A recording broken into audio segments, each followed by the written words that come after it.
Greetings. Ralph Inforzato.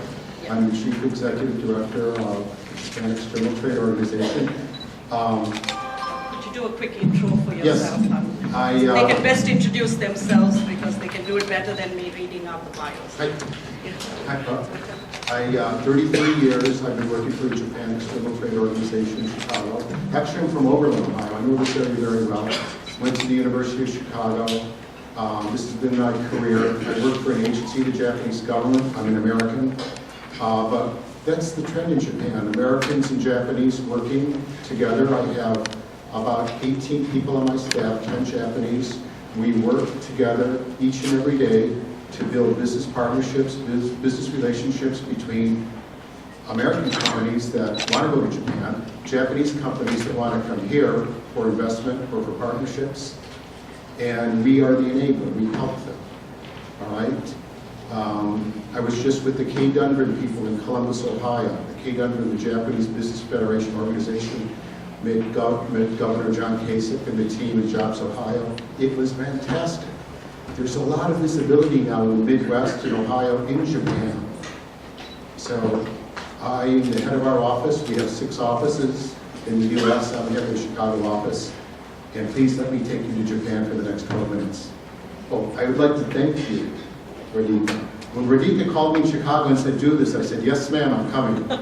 Your reputation is traveling, my friend. And look at this. We're looking at Lake Erie. And we're looking at beautiful downtown Cleveland. We cannot do that anywhere else. So this is a fantastic spot. I'm really happy to be here. My colleague, Madeline Anderson, is back there. My top colleague speaks Spanish and Japanese. She's brilliant and she works with me every day. Here we go to Japan. I'm not getting this.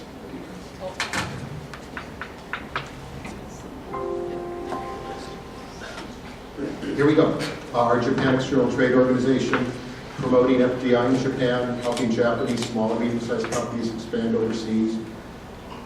We work pretty hard on that, actually. It's a large organization, 46 offices in Japan. Our head office is Tokyo, and we have 74 offices in 54 countries.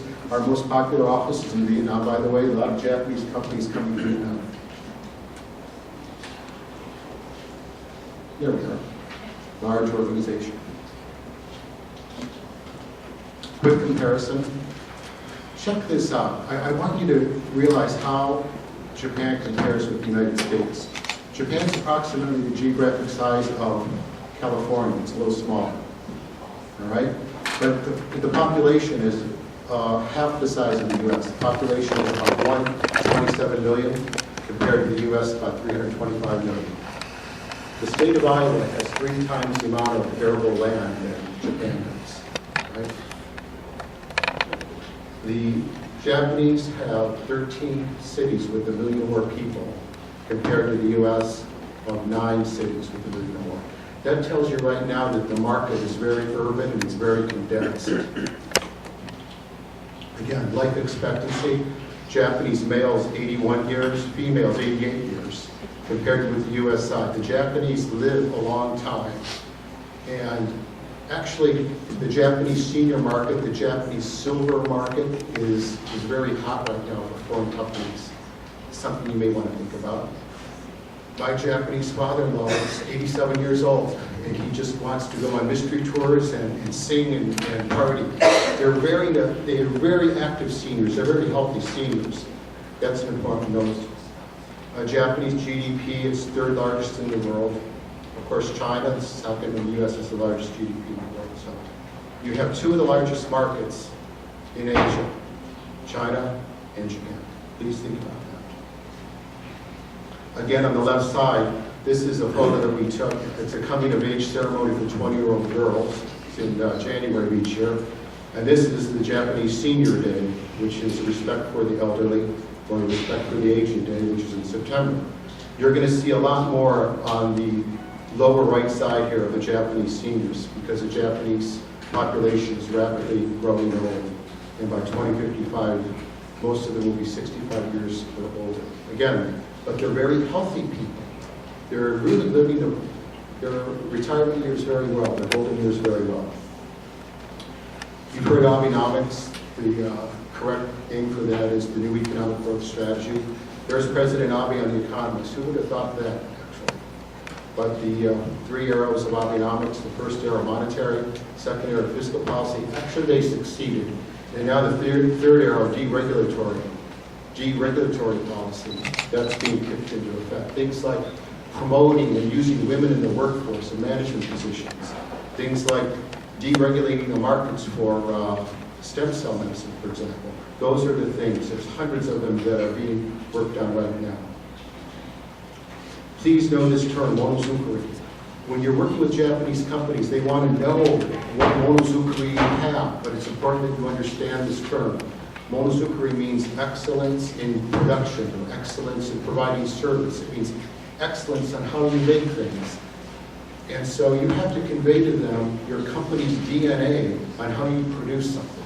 They want to see that. They're not going to ask for that, but they're going to expect to see that. Monozukuri, excellence in production.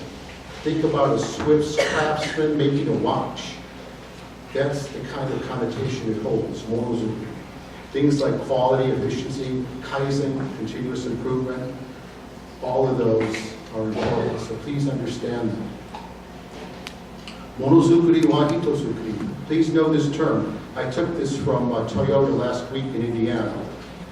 Monozukuri wa hitozukuri means manufacturing or production is only made by excellent human resources. Folks, what's important for you when you go to the Japanese is to explain not what your product and service is, it's who's representing it. Who has the background? How long has that person worked for the company? That human resource is very important in explaining your technology, product, or service to the Japanese. Engage, educate, empower. The Japanese want to know how your company does that. How do you engage your workforce? How do you educate them for skills training? And how do you empower them for management? Monozukuri wa hitozukuri. Very important concept. I threw this in because I want to just show you how old Japanese companies are. There are 3,000 Japanese companies that still are active, and they were established before the year 1800. All right? These are very long established companies. They don't like to be acquired, and they're very careful about who they do business with. Actually, the oldest Japanese company I met is in Kyoto. They make stones for temples. They were established in the year 1200, and they're still active. Doing business with Japan. There's another market out there. It's Japanese companies here in the Midwest. It's Japanese companies here in Ohio. So I listed these totals. These are all the Japanese facilities. They're not restaurants. They're not accounting firms. They are facility investments. So here it says that Ohio has 461 facilities, just in Ohio alone. And you can see state by state the numbers of Japanese facilities there. Couldn't that be a market for you? Couldn't you approach them as a way to do business with the Japanese within maybe 60, 100 miles of your own company? Could that be a stepping stone to Japan? Perhaps that's something we should explore. Trends and opportunities for foreign companies. You know, in Japan, the United States is seen as innovative, innovation everywhere. And that's what they want to also see. They want to talk to you about innovation. They want to talk to you about your innovation, and they have their own innovation. Information, ICT, clean tech, medical, biotech. There's a company over here on St. Clair Avenue, Athersys Inc. They make stem cells. They're doing their clinical trial in Hokkaido right now. It's a stem cell for ischemic stroke. They're going to save Japanese lives. And Dr. Gil Van Bachlen, he's right here from Cleveland. That's going to be the trend, I believe. Biotech, medical tech, things coming from the Cleveland Clinic. This could be a good opportunity in those areas. New business models. I have to tell you, any consulting you can do to help the Japanese refine and understand a business model would be very welcome. The Japanese are engineers. They build things. They build products. The American side, we build business models and we build things. So with your work and your entrepreneurial energy, you can work with small and medium-sized Japanese companies to establish their own business models to do business here. Remember, trade and investment flows two ways. You could also do business with Japanese companies and helping them come here. Yeah, sources of innovation. This seal, this is a therapeutic robot that was made from a small Japanese company. It's used for the Alzheimer's community and senior citizens. We helped to get FDA approval. And that's kind of the innovation that we're seeing from Japan. Robots of all things. Cyberdyne Systems has this assisted limb health technology. You're going to see that in this country in a few years. And that's Dr. Shinya Yamanaka, who won the Nobel Prize for stem cell research in 2012. The Japanese market. I'd like to talk to you about this just a little bit. And I hear a lot of complaints from Americans who say we have to present our product and our technologies to the Japanese company 3 or 4 times before we can even get it properly evaluated. Well, that's big progress. That's exactly what you're supposed to be doing. Please, ladies and gentlemen, you have to think this is not doing business with an American company. It's doing business with a Japanese company, constantly meeting different departments in order to get your foot in the door. Atlantic Tool and Die over here in Strongsville, Ohio, took them 7 years to do business with a Tier 1 automotive company from Japan. And they understood it, and they worked at it, and they did it. Persistence, patience is everything in working with the Japanese. Oh, the 4 P's for success. Personnel, product management, patience, and persistence. For me, the greatest part of that is the personnel. Carefully looking at who will represent you to the Japanese company. Does that lady or that gentleman have the right skill set? Are they patient? Can they represent our technology or materials well?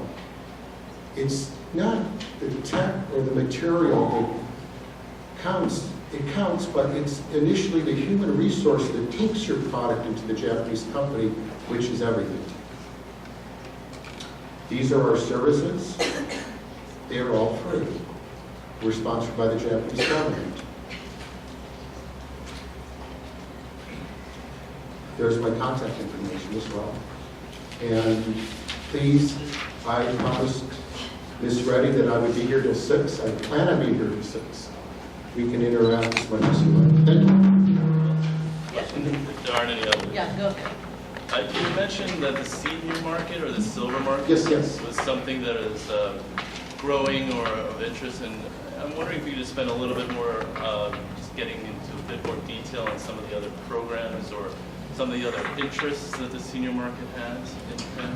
Well, for example, for women, it's cosmetics, actually. P&G makes a very nice cosmetic for the silver market in Japan, and they can't make enough of it, all right? Also, things like grips that you need in your bathtub to help the seniors get out.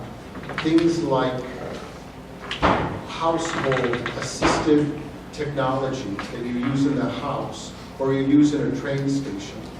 These types of materials that we take for granted that the seniors can reach for, to grip on for help, things like that.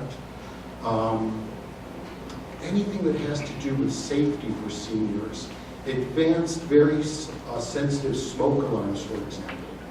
One Japanese company I know, they made a small robot, and the robot, when it senses smoke, it detects it, and it sends out some type of flame retardant to stop the smoke, because the seniors can't catch that in time.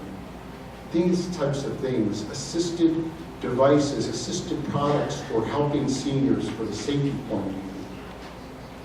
I think that's what we're trying to do. Can you give us any update on Trump's trip to Japan? Oh, I should say that from what I've seen, President Trump loves Japan. But I should also tell you who loves Japan more than President Trump, and that's Mike Pence. He's the governor of Indiana. Now he's vice president. And when he was governor of Indiana, we were with him in Japan like 6 times.